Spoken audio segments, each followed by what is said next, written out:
O inverno chegou mais cedo naquele ano. As primeiras geadas apareceram ainda em outubro, quando as folhas mal tinham terminado de cair e o chão já estava duro como pedra antes que qualquer família tivesse terminado de colher o que ainda estava enterrado nos campos. O frio não avisou, nunca avisava. Nas aldeias espalhadas pelo interior da França e da atual Alemanha, o inverno medieval não era uma estação, era uma ameaça. Uma contagem regressiva que começava em setembro e só terminava, se terminasse, em abril. 6 meses durante os quais a terra não produzia nada, os animais emagreciam e os celeiros que haviam sido cheios com tanto esforço no outono esvaziavam de forma assustadora.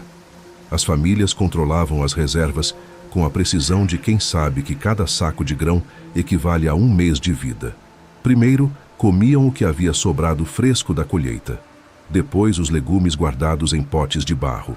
Depois, a carne salgada, cortada em pedaços cada vez menores para durar mais. Depois, a sopa rala, feita com ossos cozidos pela terceira vez, com as cascas que antes seriam jogadas fora. E quando mesmo isso acabava, ficava só o silêncio. O tipo de silêncio que precede a morte por fome. Mas naquela aldeia específica, naquele inverno específico, havia uma casa diferente. A porta abria sem o peso do desespero.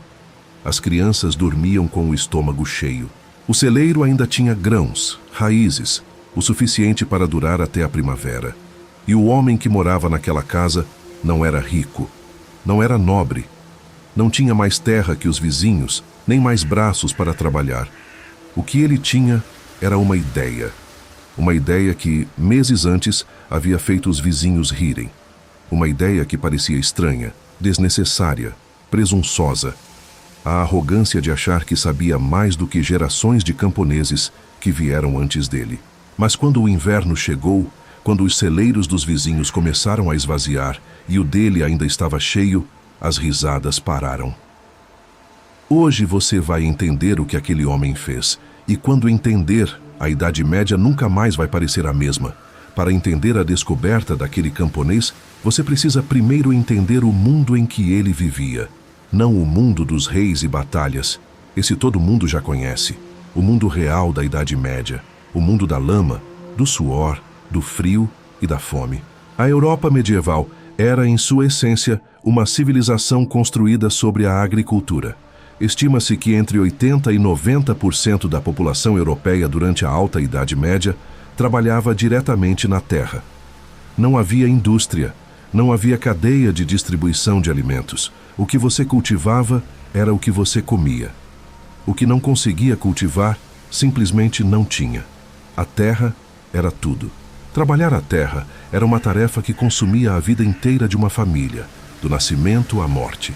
Camponeses acordavam antes do sol para lavrar o solo com arados primitivos, semeavam à mão, irrigavam quando a chuva não vinha, rezavam quando não parava, colhiam com foices e enxadas.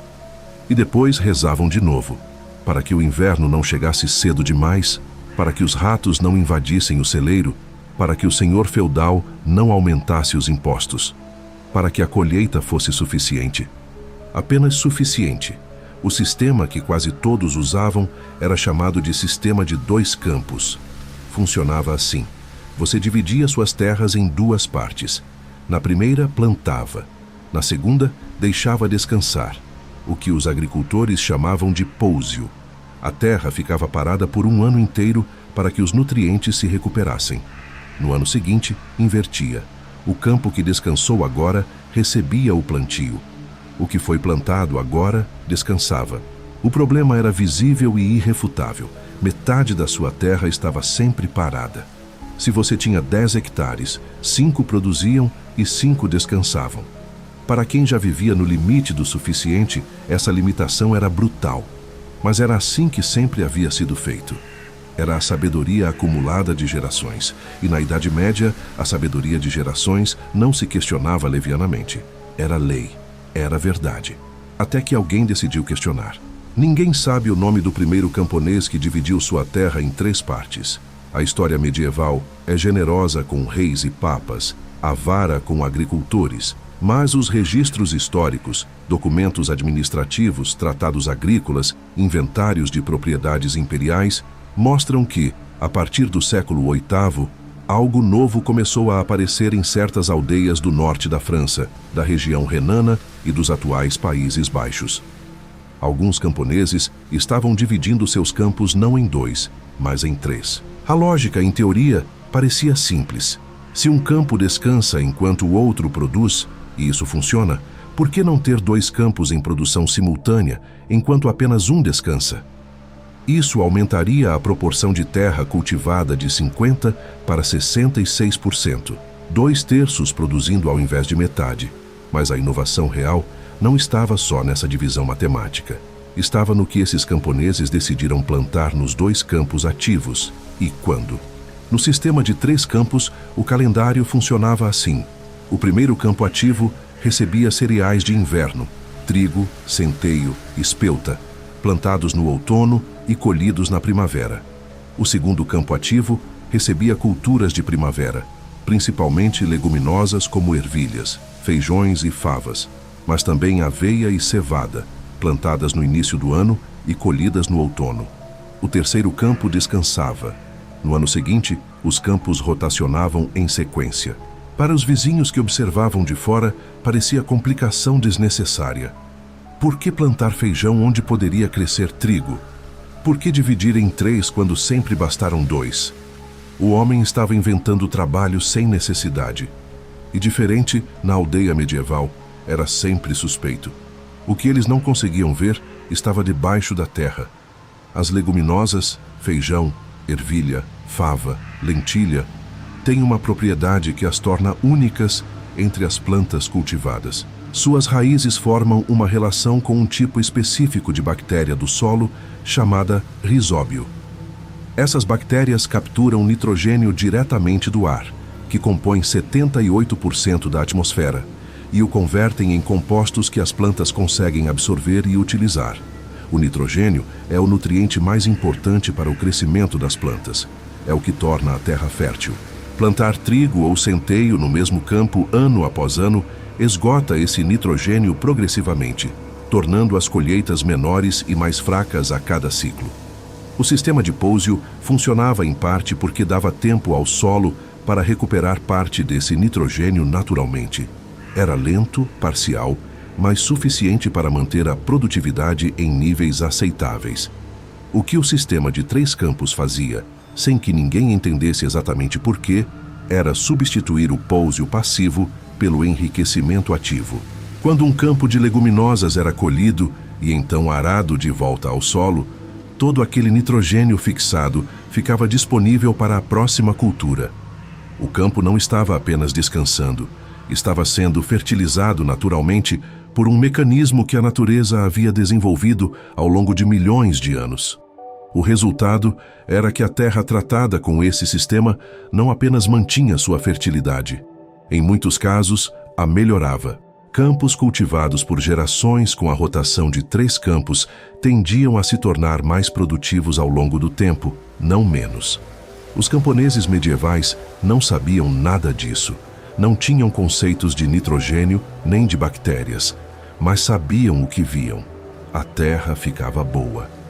As colheitas eram melhores, e quando chegava o inverno, o celeiro ainda estava cheio.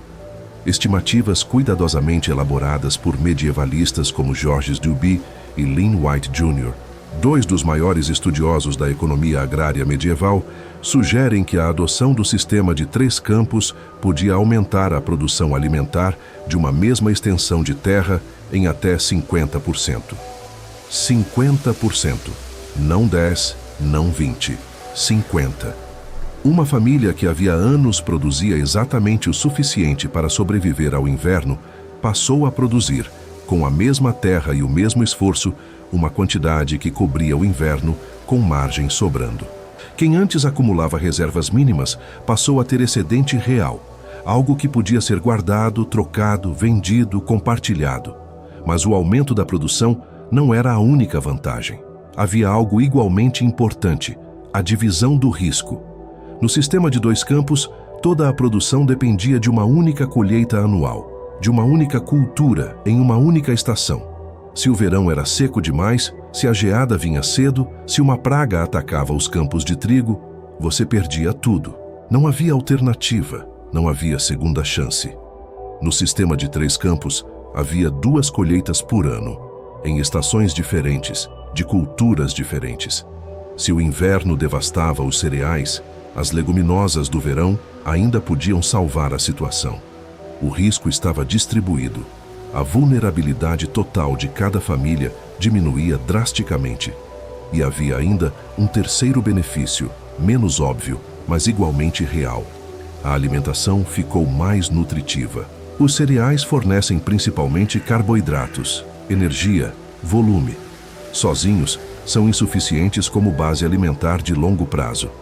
As leguminosas são ricas em proteínas vegetais, minerais como ferro e zinco e fibras. A combinação dos 2 grupos, que o novo sistema tornava muito mais acessível, era nutricionalmente muito mais completa. As pessoas não comiam apenas mais, comiam melhor, ficavam mais fortes, resistiam melhor às doenças, viviam mais. Se você chegou até aqui, é porque esse tipo de história ressoa em você. Os mecanismos invisíveis que movem o mundo, os detalhes que os livros escolares ignoram, mas que explicam tudo. Aqui no Crônicas de Reis, esse é exatamente o tipo de conteúdo que a gente traz toda semana. Se você ainda não se inscreveu no canal, faz isso agora. É gratuito e garante que você não vai perder os próximos vídeos. E se esse conteúdo te acrescentou algo, deixa o like. Para um canal independente como esse, cada curtida faz uma diferença enorme no alcance. Se o sistema de 3 campos era tão claramente superior, por que não foi adotado de imediato por todo mundo? A resposta diz muito sobre como as sociedades medievais funcionavam. E talvez sobre como qualquer sociedade funciona quando confrontada com mudanças, mesmo quando as evidências são claras.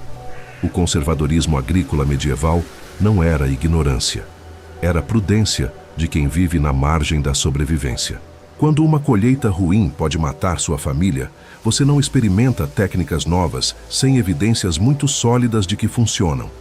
A tradição era um sistema de gerenciamento de risco. Fazer como sempre foi feito significava colher como sempre foi colhido.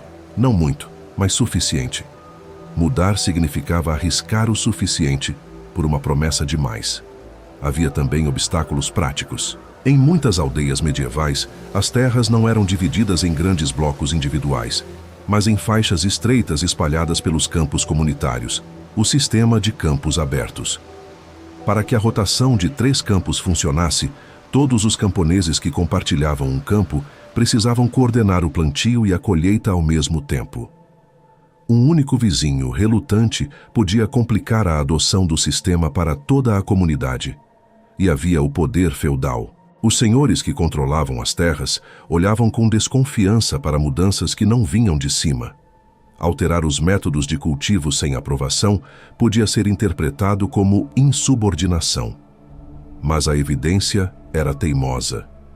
Aldeia por aldeia, quando uma comunidade adotava o sistema e os resultados se tornavam visíveis, mais comida, celeiros mais cheios, menos mortes no inverno, as vizinhas começavam a prestar atenção. O conhecimento se espalhava da forma como todo conhecimento prático se espalha em sociedades orais. Pessoa a pessoa, observação a observação, temporada a temporada. Carlos Magno, que governou a maior parte da Europa Ocidental a partir de 768, percebeu o potencial das melhores práticas agrícolas. O documento histórico conhecido como Capitulare Divilis, um conjunto detalhado de instruções sobre como as propriedades imperiais deveriam ser administradas, demonstra uma preocupação incomum com a otimização da produção. Quando o poder político mais influente da época começou a promover melhores práticas em suas vastas propriedades, o exemplo irradiou. O processo levou de 2 a 3 séculos para o sistema se tornar dominante na Europa Ocidental. Mas aconteceu, e quando aconteceu, o mundo mudou de formas que ninguém havia previsto. Com mais comida disponível, a população europeia começou a crescer de forma consistente. Estimativas históricas indicam que a população da Europa Ocidental, que havia encolhido após o colapso do Império Romano nos séculos 5 e 6, começou a se recuperar expressivamente a partir do século IX e X, exatamente o período em que o sistema de 3 campos começava a se disseminar.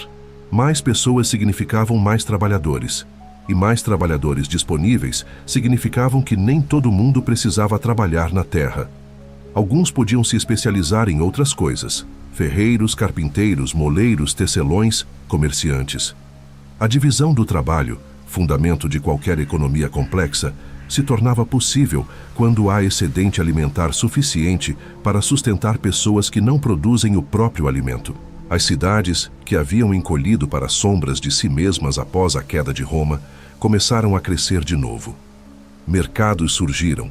Feiras comerciais se estabeleceram. A economia monetária, que havia quase desaparecido durante os séculos mais sombrios da Alta Idade Média, começou a se reafirmar. E com o crescimento econômico, veio o que os historiadores chamam de renascimento cultural do século XII. O surgimento das primeiras universidades europeias, a florescência da filosofia, o auge da arquitetura gótica. As grandes catedrais que ainda hoje se erguem sobre as cidades da França, da Alemanha e da Espanha foram construídas durante os séculos em que o excedente agrícola permitia que recursos fossem desviados da pura sobrevivência para projetos de longa duração. Não é coincidência, é causalidade histórica, lenta e complexa, mas real. Uma técnica agrícola criou o excedente que alimentou o crescimento populacional, que gerou a especialização econômica, que construiu as cidades, que fundaram as universidades, que transformaram a civilização europeia medieval em algo que nunca havia existido antes. Tudo começou com um camponês que dividiu seu campo em 3. O camponês da nossa história, aquele cujos vizinhos riram, cuja técnica pareceu estranha, provavelmente nunca soube o que havia feito. Não havia jornais para noticiar sua descoberta. Não havia reis para reconhecê-lo. Os vizinhos que vieram bater à sua porta pedindo comida naquele inverno talvez nunca tenham admitido em voz alta que estavam errados. Mas o efeito estava lá. Nos celeiros mais cheios, nas crianças que sobreviveram quando em outras aldeias não sobreviveram, nas cidades que cresceram, nas universidades que surgiram, em cada pedra de cada catedral gótica que ainda hoje corta o céu da Europa. A maior lição que a história medieval tem para oferecer talvez não esteja nas batalhas famosas ou nas conquistas dos grandes reis. Talvez esteja nesse momento silencioso, num campo lamacento, quando um camponês olhou para a terra que havia trabalhado a vida inteira e pensou: e se eu fizer diferente? Mesmo quando os vizinhos riram, mesmo quando a tradição dizia que não, mesmo quando ninguém acreditou. Porque às vezes, a diferença entre passar fome e sobreviver ao inverno é simplesmente ter a coragem de dividir um campo em 3 partes. No próximo vídeo, vamos falar sobre uma torre que todo mundo disse que cairia e que está de pé 800 anos depois. Até lá!